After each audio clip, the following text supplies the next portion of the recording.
Tiffany here from Tiffany Gordon Cosplay with a cosplay tutorial for making Huteo's hat from the game Genshin Impact. As always, I made a pattern to help you make your very own hat, and the pattern is available on my website, www.tiffanygordoncosplay.com, or see the link below. I first started off by tracing all of the main hat components. These are letters A, B, C, D, E, and G onto 4mm EVA foam, and then cut them out using an X-Acto knife. And then for letter C, which is going to be the bill of the hat, I applied contact cement glue to both of the edges pieces, letting them fully dry before attaching it together so that way it made one piece. I did the same process for letter B, which is going to be the middle section of the hat. Then I went to my workbench and used my Dremel and my sanding drum to round out the bottom part of the bill, which is letter C. And for letter B, on the bottom part, sanding it at a 45 on the edge, with the longer side being in the center and the shorter side being on the outside. The next step is going to be attaching the middle section of the hat, which is B, to the bill section of the hat, which is C. And to do this, you're going to apply contact cement glue to our 45-degree angle on the middle section, as well as to the edge of the inside for letter C, letting both sides completely dry before slowly attaching them together. And once those two pieces were attached, we're going to then attach letter A, which is the top part of the hat, to it, applying contact cement glue to the top of the letter A section, as well as to the top trim for the middle section, which was B. Now to add the middle strap, which is letter D, and to do this I traced where it was going to lay on the hat, and then I applied contact cement glue to where it was going to sit, as well as to the back side of letter D, letting both sides dry completely and then attaching them together like always. Now for some more cleanup. And for this, again, I went to my workbench using a sanding drum, and this time going around the top part of the hat, sanding it so it is flat, and then rounding the edge. I also, at this time, sanded the front detail part of the hat, which is letter E, sanding the edges round, and then doing a light sand around the inside detail part. And once that was done, I then traced where it was going to align on the hat with a Sharpie, and again applied contact cement glue and attached the two pieces together. Now for the back ribbon part. For this, all of the main parts of letter G were cut out of 4mm EVA foam, and then all of the smaller detail pieces at the end of the ribbons were cut from 2mm EVA foam. And then afterwards, traced where it was going to sit on the tails of the ribbon, and then glued them together with contact cement glue. Once it was attached, taking it to the workbench and cleaning it up with a sanding drum. And once that was done, I then attached the smaller oval pieces. And again, for attaching the bow part to the actual hat, I traced where it was going to sit, and then again, contact cement glue, letting it dry, and then attaching this part together. For the bow part of the ribbon, this is letter G2. I first sanded the edges with a sanding drum, rounding them out, and then applied contact cement glue to attach the two pieces together so that way you made your little bunny ear bows. And then tracing where the bunny ear part was going to go on the hat, and attached this part to the hat. And the very last section of the back hat bow is the little star triangle shape thing. And for this part, it was a little bit more tricky to do, so I cut it out of 4mm EVA foam, and then I traced where all of the center lines were onto one side of the foam, and using an X-Acto knife, cut slightly at a 45 down the center on both sections, piercing only partway down, and then removing that section of EVA foam from the final piece. This is going to allow you to easily bend your EVA foam so that way you have nice little creases on the opposite side without actually having to cut extra pieces. And of course, back to the workbench to round out all of the edges of this so it wasn't sharp. And applying a little bit of contact cement glue around all of those cutout parts. And then once it was dry, you can bend it to the shape that you want so you have your three-dimensional piece. And it'll hold in that shape once it is done. And then to attach it to the top part of our bunny ear bow, and then that is it for your bow on the hat. And then one last step of doing a light heat treat with a heat gun onto the entire surface of your hat, and that will complete the hat part. Now to talk about how to make the flower tree branch on the side of the hat. For this, all of the flower parts on letter F of our pattern, I cut out of 4mm EVA foam. As well as I also did this for the tree branch part. And for the detail pieces on the flowers, I cut these out of 2mm EVA foam. And then again for the tree branch, I cut one more of the same shape onto 2mm. To make it so you can actually bend your tree branches into the shape you want, I used what is a flower stem wire. Bending it around the shape of our tree branch, and this is gonna make it so when we sandwich it together with the other piece of EVA foam, that afterwards we can bend it into any shape that we want, even after it is painted. And once I had the shape that I wanted out of the wire, I then applied contact cement glue to both parts of the tree branch, the 4mm and the 2mm EVA foam, letting it fully dry, and then sandwiching the wire in between the two pieces of foam.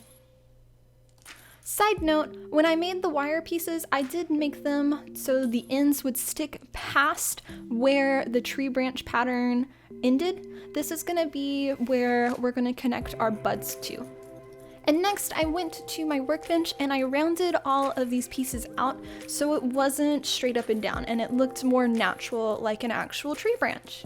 Side note, there will probably be a few pieces where if you were doing your knots with the wire, it got a little bit thicker, and when you sand, you might see some parts of the wire sticking out where you don't want it.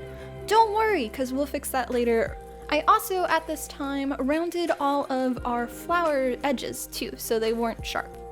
And for attaching all of our detail parts of the flowers to the main part, I ended up doing a little circle of contact cement glue to the top half of the flower, as well as to the back part of our detail pieces, and then attaching them together only in the center, so that way they would still be able to bend and move.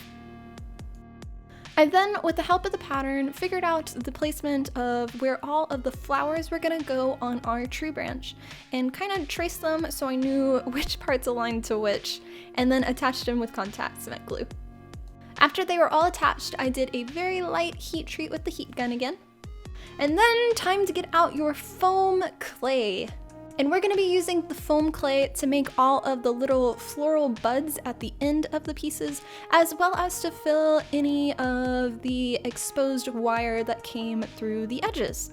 And for using this material, you're going to want to wet the surface with a paintbrush where you're going to apply your foam clay, and then slowly add small amounts of the foam clay to fill all your cracks and seams, using a little bit of water and your hand to kind of mold it in place. And once all that is done, then you can do the buds, and for these it's the same thing of applying water onto the wire where you're going to attach them, getting a little bit of foam clay, and for this I made them into an oval-like shape that was kind of flat and rolled it around the wire so it would fully attach, and then slowly kind of form it with my hands into the bud-like shape that I wanted. This is a bit of a messy process, but the results are great in the end.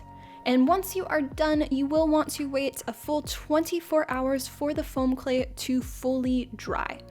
Now for the priming part, and for this I used 3 heavy coats of Plasti-Dip to both sides of the hat, as well as to the tree branch flower part.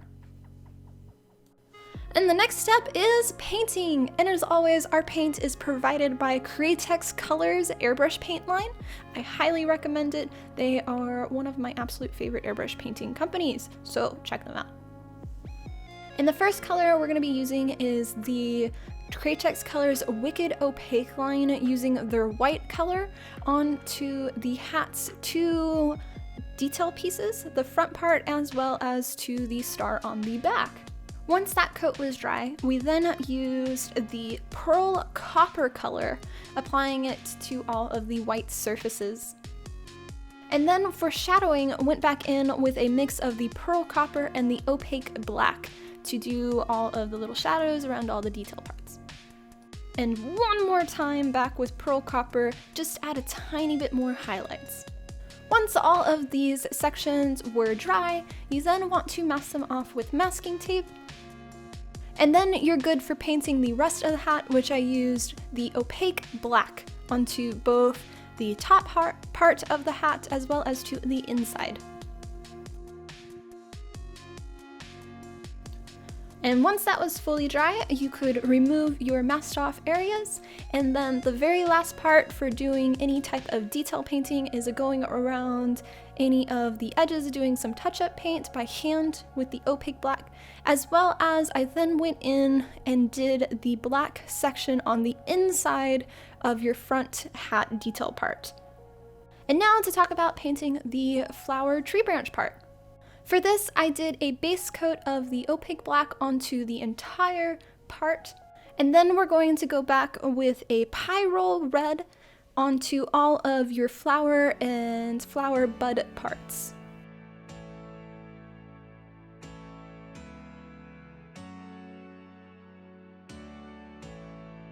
And for the center floral detail parts, I used the Hansa Yellow, applying it in the very center and doing a slight air effect out, so it did a natural gradient from yellow to the red from the center.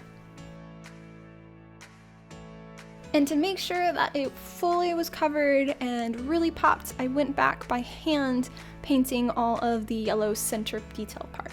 I also wanted to add a tiny bit more detail to make them really pop, so I went with the Opaque Black, doing a little heart shape on every center part of the yellow on the edges.